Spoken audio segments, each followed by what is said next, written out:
Budget to the House. Mr. Speaker. I call the member for Buderim. Well, Mr. Speaker, coming after the member for Stretton's contribution, which was like being hit with a piece of wet lettuce, I'm really looking forward to hearing his future contributions in this House. Mr. Deputy Speaker, this is a budget that will hurt Queenslanders.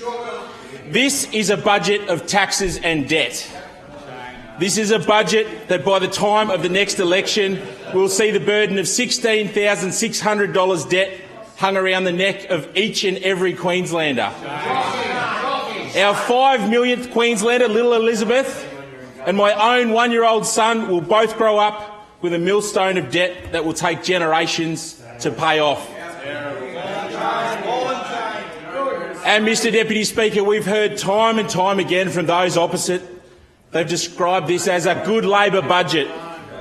Well, if a good Labor budget is more debt and more taxes, then I can see how you'd reach that conclusion. Because this budget has no plan beyond debt and taxes. This is a Labor budget that fails to address the youth job crisis or even unemployment more generally. This is a Labor budget that fails to take responsibility and leaves the problem of growing debt for our children and for their children. It's not good enough, and our children deserve better. This budget fails to deliver for the people of the Sunshine Coast.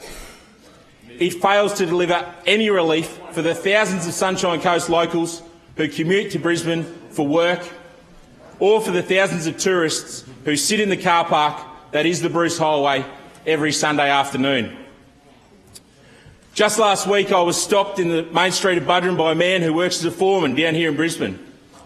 He explained to me that every day he leaves home at 5 a.m. just to get to his work site and to do battle with the Bruce Highway. Every night he gets home after his kids have gone to bed because on the way home he also has to battle congestion just so he can make $1. His story is not unique. The Bruce Highway between Caloundra and Caboolture needs to be upgraded now. It needs to be upgraded so that parents can get home and spend time with their children and so tourists can enjoy their time at the beach rather than sit in traffic. Mr. Deputy Speaker, people are sick and tired of their political representatives passing the buck and avoiding their responsibilities. Since entering this House, all I have heard from the Labor government are pathetic excuses blaming the federal government or past LNP state governments. Frankly, those opposite should be ashamed. Labor have been in government in Queensland for 25 of the past 30 years. It's time to step up and take the good with the bad.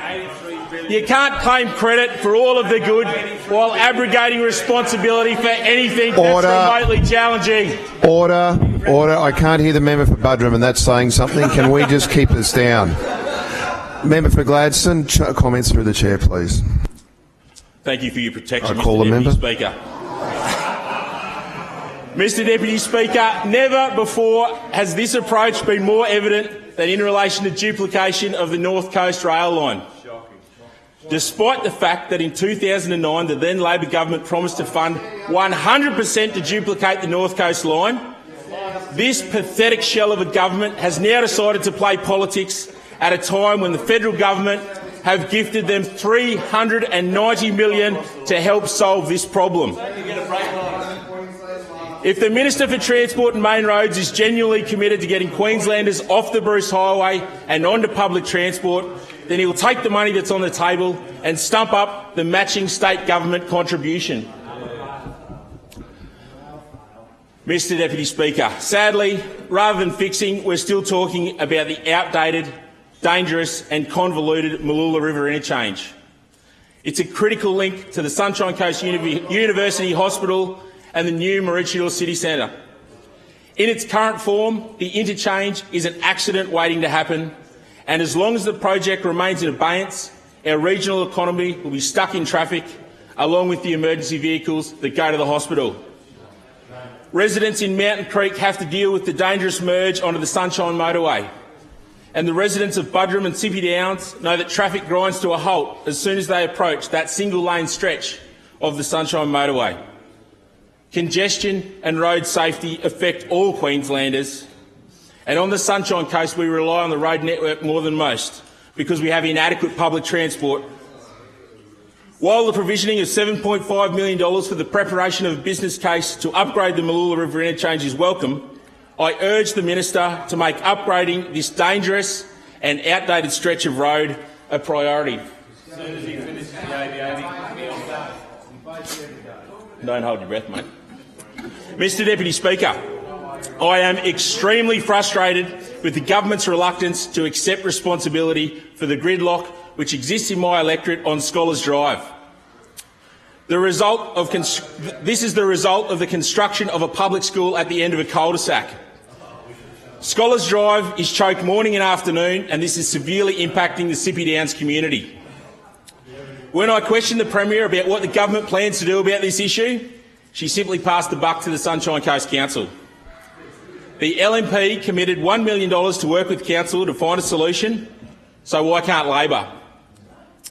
I'm sure if Scholars Drive sat in South Brisbane or Inala, it would have been funded in this budget. It shouldn't take the death or injury of a child to get this government to act, and I call on the government to work collaboratively with the Sunshine Coast Council to help solve this problem. The long-standing issue of traffic congestion in Buderim CBD must be addressed and could be alleviated with the provision of a drop-off and pick-up zone for school families. I've appealed to both the Minister for Education and the Minister for Transport and Main Roads to work together to address traffic congestion around the Buderim Mountain State School, and I'll continue to lobby them until common sense prevails and the buck passing stops.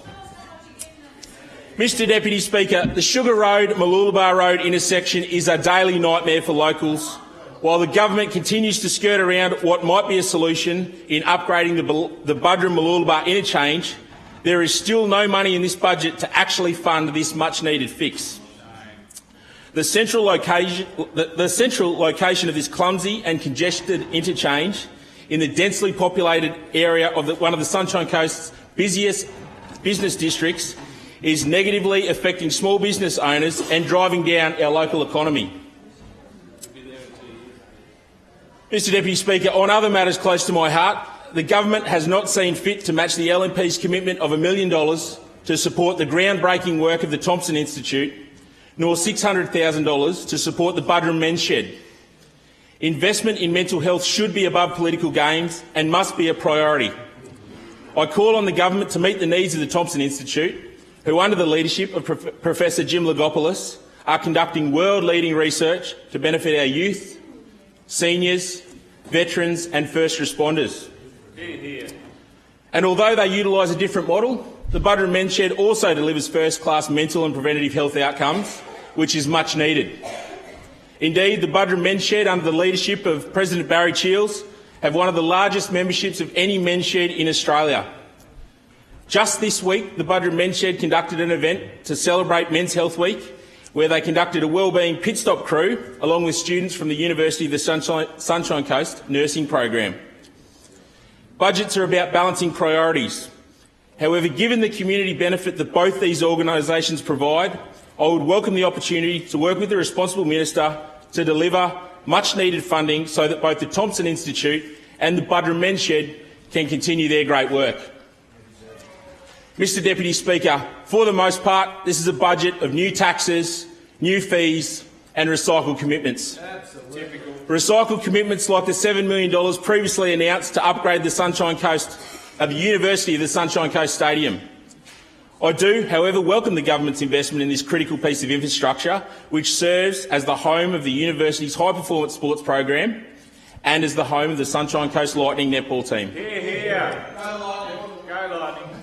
I was pleased to see that the community's voice has been heard and that long overdue funding has been allocated to 3 overcrowded schools within my electorate, being Chancellor State College, Mountain Creek State High School and Brightwater State School.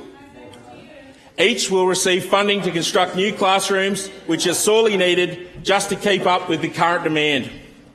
Continued investment in each of these schools is required because of the significant growth that's been experienced in student numbers.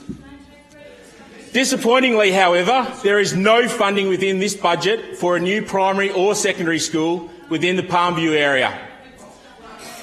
an area that is expected to become home to 16,000 residents in the near future. It is abundantly clear that without new schools to cater for the anticipated student numbers in this area, students will be crammed into existing schools that are already bursting at the seams. I call on the government to recognise the needs of this priority development area and prioritise the construction of new schools to support this growth in population. I'm sure she'll work with me. I'll take that interjection. I recognise that every government has to balance competing priorities.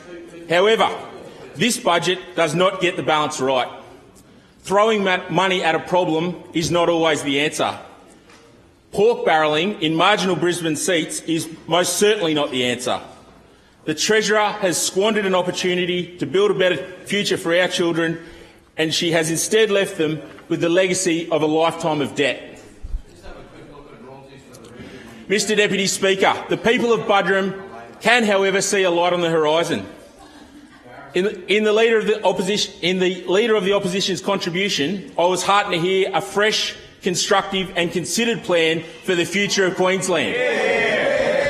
A plan that will bust congestion, provide cheaper electricity, ensure better health and education services, deliver water security and, importantly, guarantee that a Deb Frecklington LNP government will not impose any new taxes. In particular, Mr Deputy Speaker, Order. I welcome the Leader of the Opposition. Order! Thank you. Thanks, Member Mr for Deputy Buderim. Speaker. In particular, I welcome the Leader of the Opposition's plan to invest in the Bruce Highway and to stop the political back and forth in relation to duplication of the North Coast Rail Line. The LNP commitment to match the federal government's contribution for this critical piece of public transport infrastructure is what is needed so we can just get on with the job of upgrading the rail line and delivering more train services for the Sunshine Coast. Just build it. I welcome the Leader of the Opposition's announcement today that a future LNP government will air condition every public school in Queensland. This is something that parents, teachers and PNCs have been crying out for years. Order. Member for Chatsworth. Member for McConnell. No banner across the table, please. Comments through the chair. Member for Buderim. Thank you, Mr Deputy Speaker. As I said, this is something that parents, teachers and PNCs have been crying out for years. I was speaking to Mr Connor Walsh, the President of the Brightwater PNC, about this issue just last week. Our students should be afforded every opportunity to learn in a comfortable environment, and if it's good enough for Parliament House to be air-conditioned, why shouldn't our classrooms be air-conditioned as well? The focus on tackling the ice epidemic, Mr Deputy Speaker, by building 4 new rehab centres and targeting the criminal drug gangs is what is needed to address this crippling problem that reaches into every community within Queensland. During the ICE forums, which the LNP conducted across the state earlier this year, we heard harrowing accounts from family members. You might want to listen so you could actually get some ideas about addressing ICE. Through the chair, Member for Buderim. Sorry, Mr Speaker. During the ICE forums, clearly those opposite are not interested in hearing about how to address the insidious problem of ICE, Mr Deputy Speaker. But, Mr Deputy Speaker, during the ICE forums which the LNP conducted earlier in the year, we heard harrowing accounts from family members, reformed addicts and first responders about the damage that ICE brings to all that comes within its path. Excuse me. It's an issue that affects us all, and it's an issue that we need to tackle across the state. Mr Deputy Speaker, all Labor have offered in this budget is 5 new taxes, ripping $2.2 billion out of Queenslanders' pockets. You can't tax your way to growth. By contrast, the LNP wants a secure economic future for all Queenslanders where we live within our means. Only the LNP has a plan for Queensland, and only the LNP will deliver for the Sunshine Coast. Member for Mansfield. Thank you, Mr Speaker. I am very proud to rise today to speak